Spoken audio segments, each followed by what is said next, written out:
Hello there guys, I'm happy you are watching this. I hope you're enjoying all my videos. Let me know anything about them, any comments. I'll do my best to do things that you guys obviously are liking, okay? So as you saw, that was a really cool little clip of me being in the ambulance for 911 calls. So this is like a quick blog with a little section on education about the stroke unit, which is very interesting, which I'll get into it in a second. So that's basically what I did. I was in the stroke unit and the 911 unit for like a whole week. So I wanted to show little segments of that and explain how it works.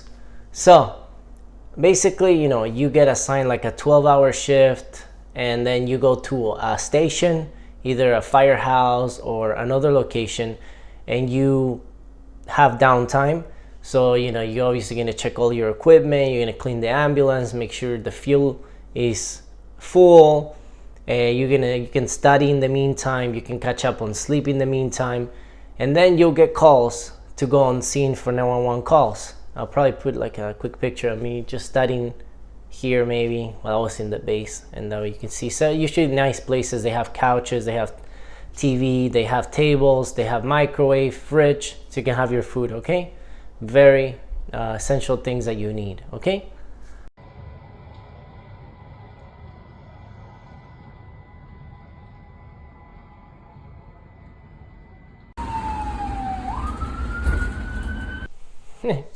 Whoa, this is a little close. I never filmed this close. Hopefully I don't look too bad. So now I'm gonna go over little sections of videos that I want to explain, especially the pictures of the mobile stroke unit, okay? So, in this clip coming up, what I'm trying to show is the ambulance, and you have the patient stretcher, and then you have the monitor that you can see. That monitor is used to, I paused it briefly, that monitor is used to monitor the patient's vitals. You're gonna have the pulse oximeter for oxygenation. You have a patient on a EKG lead, so you can see the waveforms of the cardiac activity. You're gonna have the patient on a blood pressure cuff, so you can get the blood pressure, and he's gonna run maybe every 10 minutes, so you can have some measurements to compare to, okay? That's what I'm trying to show in the stretcher.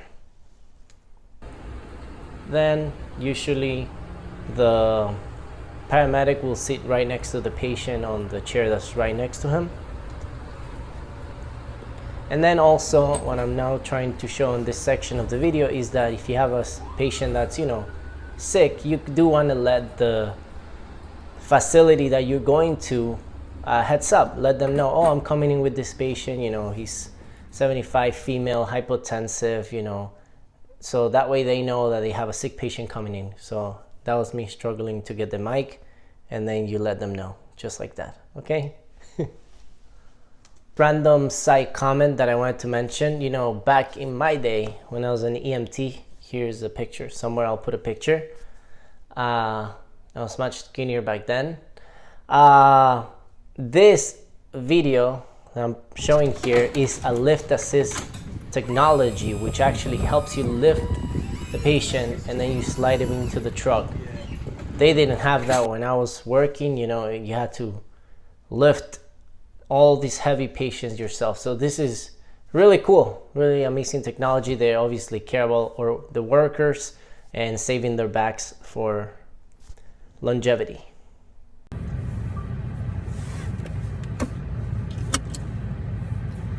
Good morning.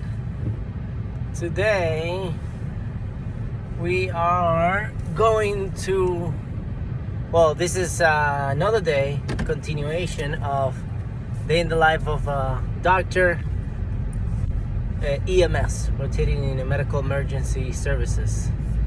And today I'm rotating, where I'm going to be hanging out for like 12, 11 hours with a mobile stroke unit. A mobile stroke unit is something that not every institution has, so we're privileged obviously to have that, so you can catch strokes as early as possible. It's literally a mobile unit where inside the unit itself you have imaging technology, so that way you can do CT scans of the head as well as CT angiographies of the arteries of the head and neck, and look for any clots, look for any bleeding. So it's going to be very good. So it's not too early, it's only 7:14 a.m. I'm going to get some New York breakfast bagels, and then I will head to where I need to meet the team. And it's actually on the same way, so I won't lose any time. I'm approximately 6 minutes away from the bagels, and after that I am 10 minutes away from where I have to meet the team. Okay? Ciao.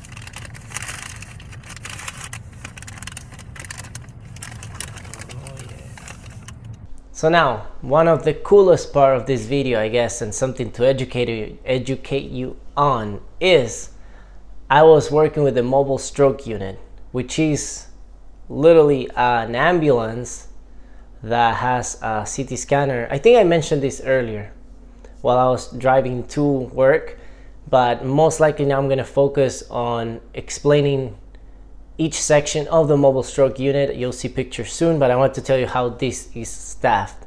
So basically, in the mobile stroke unit, you're gonna have an EMT working that's gonna help with patient care and drive the ambulance. You're gonna have a paramedic, which is a critical care trained paramedic. You're gonna have a nurse, and you're gonna have a CT scanner technician. So all those work together. So the way it works is you get a 911 call, the word stroke is mentioned, or I think my loved one is having a stroke, or he can't talk clearly, his arm is weak. When those things are alerted, they'll call this unit to go over there. So immediately everybody gets on the ambulance, the CT technician starts heating up the instrument, the nurse is going to check who is on call in the hospital regarding neurology, as well as the attending in the emergency room that's going to have to call in orders so they can do the CT scan. And that's how it's set up.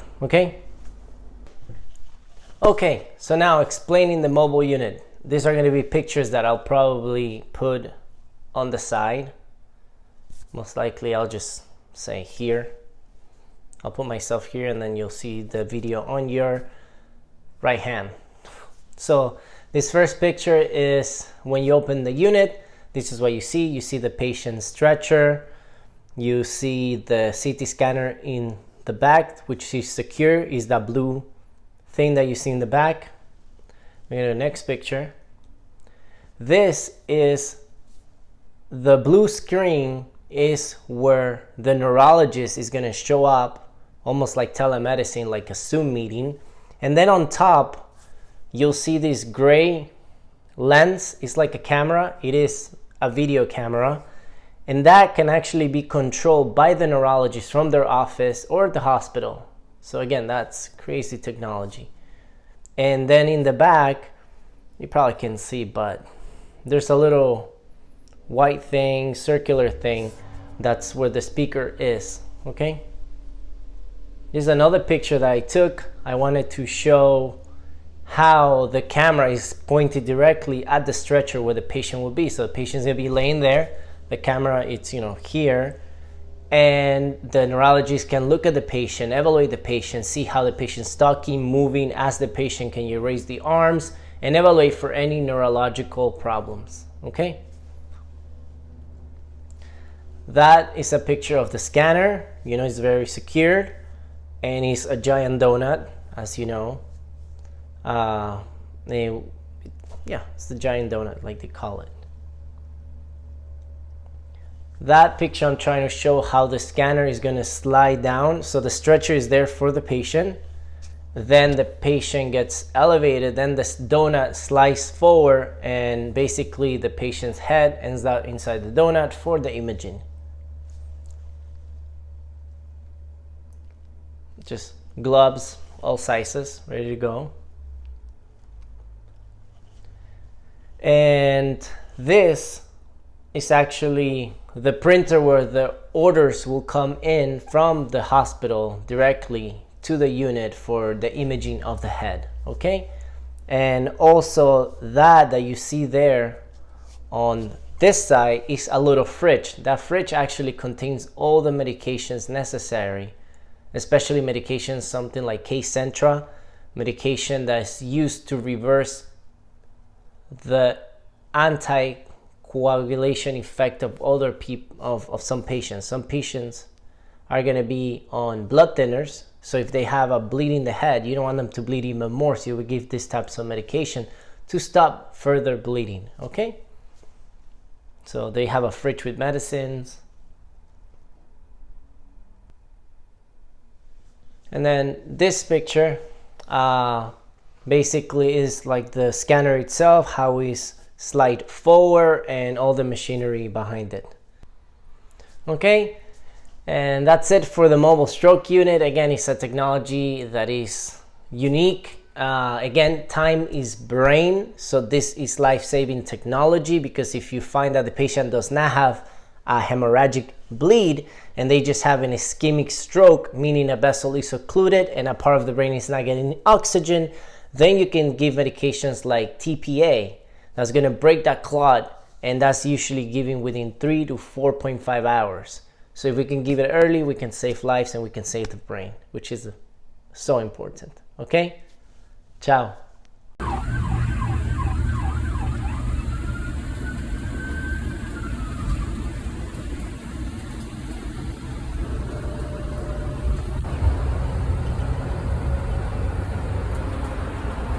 In case you're new, do subscribe, and I always do push-ups for every like I get on my videos after a 2-week period.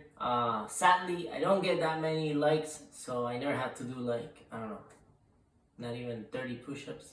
So do like the video, and I always promise, so I'm gonna do my quota for these past 2 weeks, which is I think 15 push-ups.